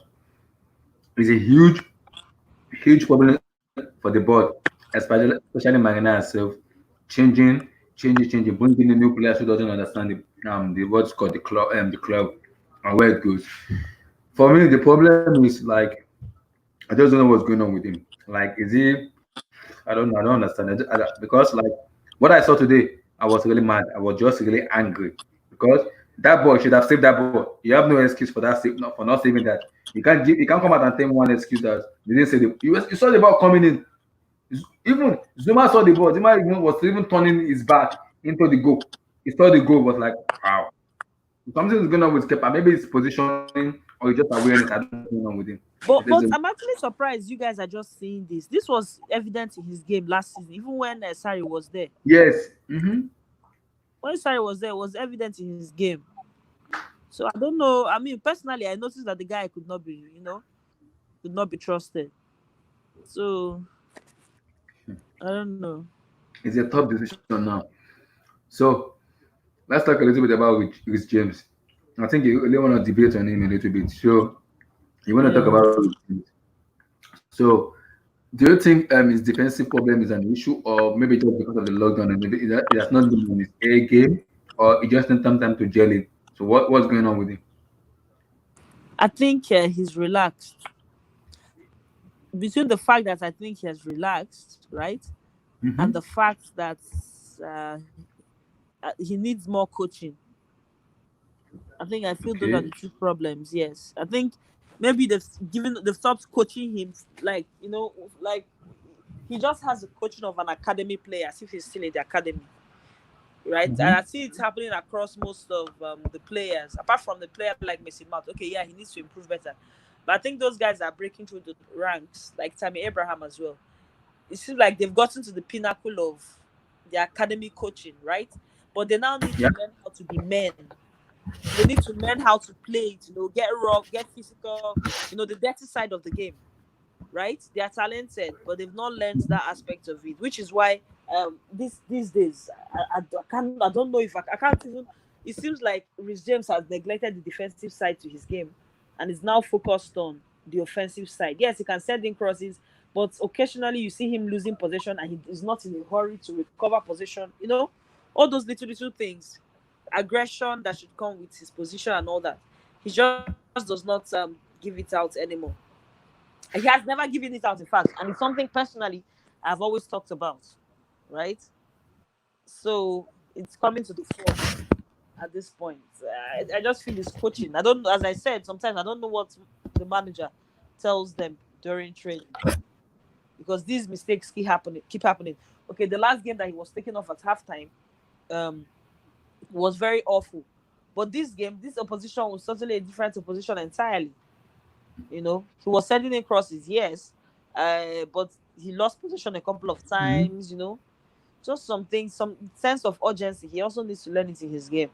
I don't think he's overhyped. I just think he's not mature enough, and he has some weight. The same thing with Odoi.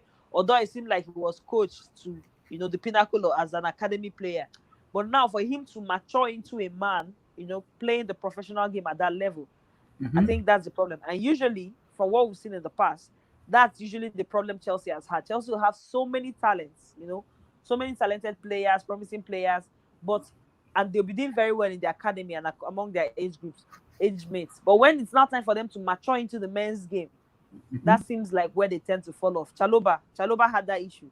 Solanke had that issue. Louis Becker had that issue. Patrick Bamford, even though these are now players in other sides, but there seems to be a problem. Maybe at some points the hype gets into their head, right? And they feel they've arrived, which is how Rhys James plays sometimes. He just plays like he's arrived, he's jogging up and down.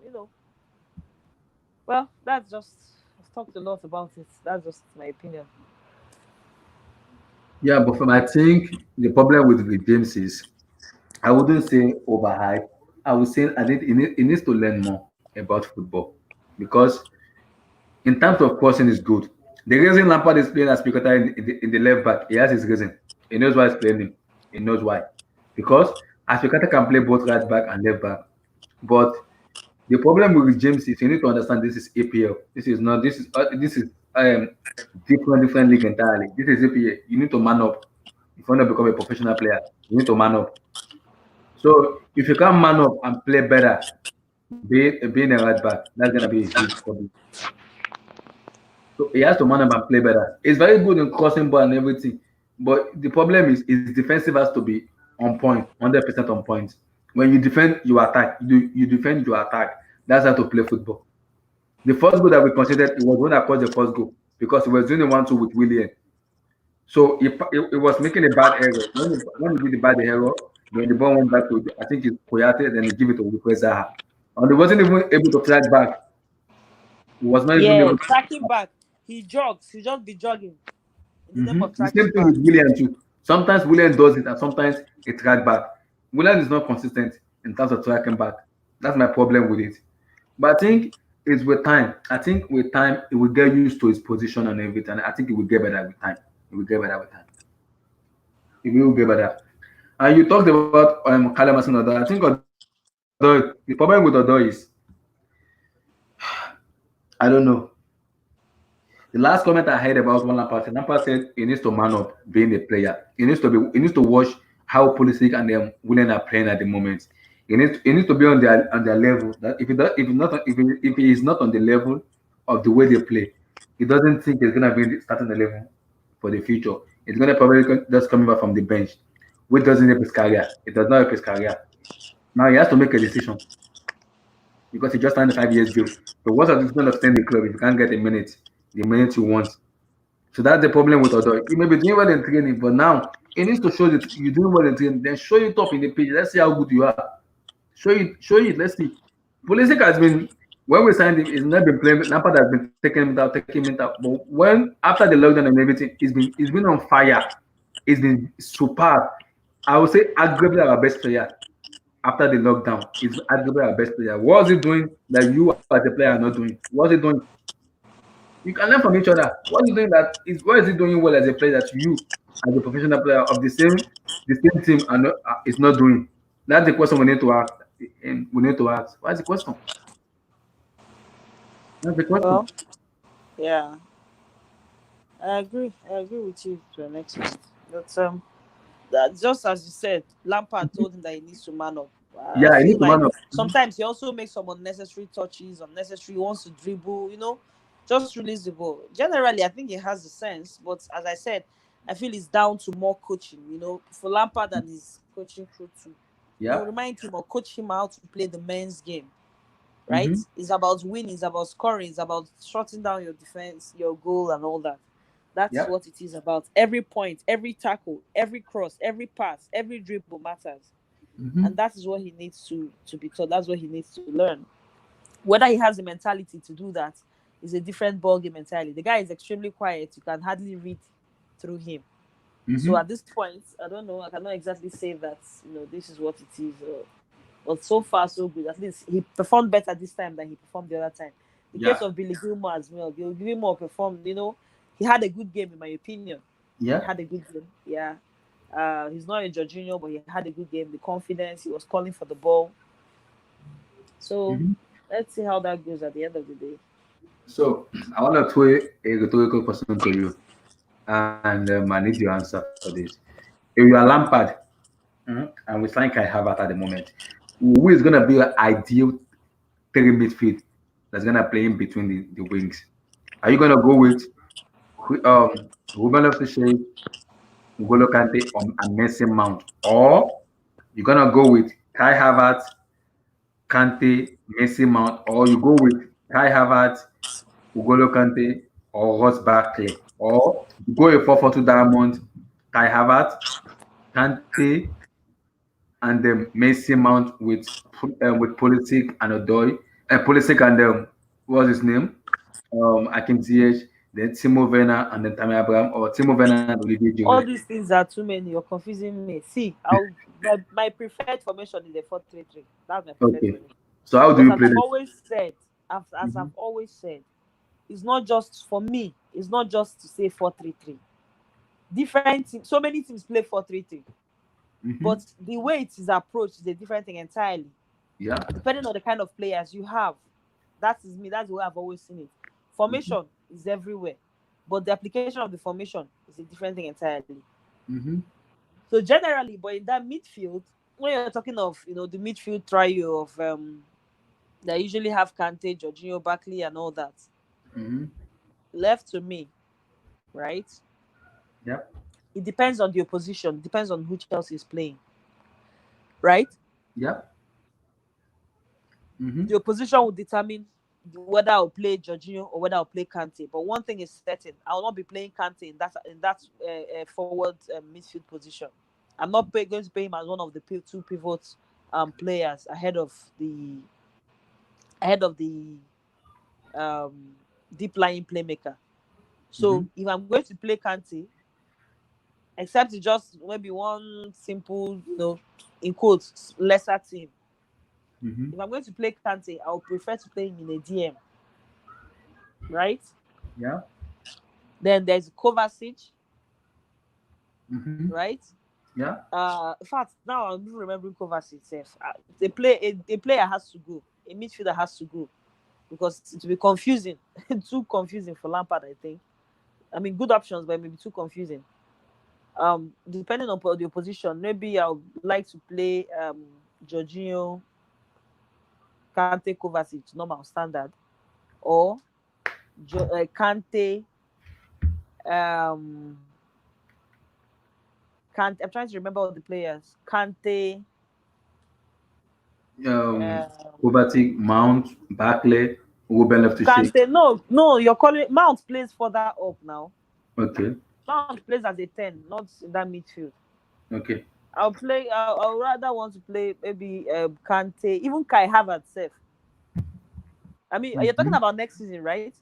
Yeah. If eventually we sign Kai Havertz, which midfielder will go, which one will You stay, know and why? what will? I'm having a problem answering that question because I'm having a problem answering that question till next season.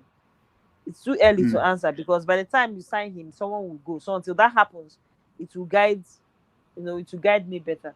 But generally, I want to sign. Remember, we even have Loftus-Cheek. I decide to partner Kai Havertz and Loftus-Cheek in front Mhm. of Kante. Hmm. Then what You will you play understand? Mason Mount? Messi Mount can play the number 10 role, but even if you're talking about Messi Mount, remember you still have Ziyech. Ziyech can press like he presses like Messi Mount, Yeah. right? He Mhm. presses. He's a runner, but he's not Mhm. exactly Messi Mount. So I don't know. I'm not the manager. I might want to play Ziyech. Ziyech in that number 10 position, Pulisic on the left. Sorry, but what they call it? Timo Werner. Timo Werner is Mhm. another player. Till date, I'm still not sure how Lampard is going to partner Timo Werner and Pulisic. Pulisic Okay. mostly plays from the left, Yeah. right? Mhm. And Timo Werner is best playing from the left. Yeah. Except Inside if forward. Lampard is now going to play like two strikers. Yeah, he may do it. It I will think all my it will alter everything entirely. my gut feeling says Lampard is gonna play diamond formation, and my heart said diamond formation, and my brain said a 4-2-3-1. That's what my brain is saying. I don't My know brain, which one is diamond formation. I'm not going to try to overthink diamond formation 4-2-3-1. As I said, I mean I wouldn't be surprised if Lampard. Nobody would have expected Mount, for example, normally to play in that number 10 position. Mhm. So Lampard will just come up with something. I don't know. I'll leave him to do his job. I'm not going to rack my brain over that. Whichever one he does. But for that midfield, that attacking midfield, like the forwards, is Yeah, that's and between the forwards and the striker, that's a position. As in when I say forwards, I mean the wingers and number 10 and the striker. This yeah. That's the position I'm not exactly sure how Lampard will manage. But you see, for the midfield, I would want Kante to partner with Kai Havertz and Loftus-Cheek, or even Jorginho, Loftus-Cheek, and Kai Havertz. Mm. But for me, the first choice would be Kante, Loftus-Cheek, and Kai Havertz for that midfield. Then those other four in front, Lampard will carry the headache. That's why he earns his money. I'm almost losing my voice here. Exactly. Yeah. Exactly. Wow. So, what should we just talk about? Do you have any random question you just want to ask, like you just think of we should talk about? I really don't have. I'm almost losing my voice here. It's like because it's mostly been me talking. Red Devil is not here. I'm talking most of the time. It's like Yeah, yeah, yeah. my voice is Mhm. almost gone. Yeah, I've said Mm, everything. I can't think of anything else to say now. I think mostly So that. Okay, this is it now. I think this will be the let me ask you this question now. yeah, I've been having a lot of banters about him, but I think I'm gonna keep my opinion to myself at the moment, and I'm gonna be lenient. I've been thinking about it for a long time. I want to be lenient about him at the say it moment now. Say yours. until Giving the me season finish. suspense. Until the, until this season finish before we say a word. I just Who want now? to Talk now. him down. It's Pep Guardiola. Oh, Yeah. you and Pep. ah, ah. Okay. My question to you is: if Man City doesn't win the Champions League, so will you will you call Man City team a successful team, or will you rate Pep that high? Where will you put Pep? Uh-uh. Because of one season, after everything they've done. Is No, okay. no. Now this is once. I mean, generally, I would say they've largely underperformed this season, except they're going to win the Champions League and win cup. They've already won a cup, Abi. The Carabao Cup. They've already won Carabao Cup. They finished second. It's still a successful season. The only problem is the points gap between themselves and Liverpool, right? It's still, Especially after winning what they won last season. So, I mm-hmm, mean, by their standards, they've mm-hmm, underperformed. But generally, I mean, they're second for a reason. They've already won a trophy. mm-hmm. Generally, they would have done well, but by their own standards, they've underperformed. Except they win the Champions League. So if he doesn't win the Champions League, then what? Then your take. Well, if he doesn't win the Champions League and he finishes second and he has won a cup already, let's even assume he doesn't win the FA Cup. Mm-hmm. They've done okay, but they're still not good enough by their standard. That's the difference I want to highlight there. There's the general, I mean, good performance, good season. Then by their own standard, it's just like when Messi goes the season and goes from scoring 60 something, 50 something goals to scoring 20 something goals. On a normal day, 20 something goals is good for a season, but by his own standard, it would have been Mm-hmm. an underachievement. So in the same vein, Manchester City have already won a title. They have won a title. So anyhow that you want to look at it, they've won a title. It should be a good season. So if they now finish second to only the best team in the land, that's credit. Credit to them, of course. I would say they've done okay. They've done okay. Okay, Kobe. I'm not gonna be thinking that he has done well to the level in which it needs to be done. And that is Pep Guardiola. But for me, this is it. People doesn't understand why I said my agenda with Pep. I'm not hating on Pep. I rate Pep a lot. I don't hate Pep. People should kind of understand me better. I don't hate Pep. I rate Pep. My problem with Pep is you cannot spend that kind of amount of money and you keep flop in Europe. Don't give me that excuse. No, no. I'm not ready for that excuse. I'm not. Because you spend tons of money, that kind of amount of money, and you're flopping, you flop in Champions League, especially the most. That's what Man City needs to win now. They don't win the EPL and everything. People call him domestic merchant, but he has won 8 trophies in 11 years he's been as the manager. So why is he not winning the Champions League? Is it the players he has? Is it the mentality of the team? What's going on? That one needs to be checked also. People rate Pep Guardiola high. Yes, I rate him. But do I rate him high? No. No, no, no, no, no. Maybe That's my opinion. another day when we have time, we'll bring out ample time, and talk about Pep Guardiola extensively. Extensively another day, because it's a lot from his days at Barcelona. What happened between his days at Barcelona to his days from Bayern, sabbatical, currently at Man City, the monies you spent. We'll bring out time and talk about we'll take our time rather and talk about it extensively. So for now, our time is almost up. So yep, I'm almost losing my voice. I can't keep talking for 2 hours. Exactly. Yeah. Exactly. So I think that's it at the moment. Yeah. I don't know. Next game is away at Sheffield United, right? Yeah, away. Yeah. And that game is in the weekend. Yeah. I think on Saturday. On Saturday, yeah. I don't know how that one will go. Sheffield United was close to the top 4. I don't know how somehow. Since this restart, let me view the EPL table and see where they are. Let me bring they are currently 9th. I'm looking at it. They are currently 9th and now 48 points. They're hoping 12 points behind Chelsea. Okay. They are way behind. But then again, I think the first leg between Chelsea was 2-2. You said? It was 2-2 now. It was 2-2 draw. Yeah, it's ended in a 2-2 draw, yes. So, I mean, we should not... And they'll be at home at this point in time. They've suffered since the restart. We just never know. This is one of those games that Chelsea should not be complacent about. Yeah. No, but the team knows that already.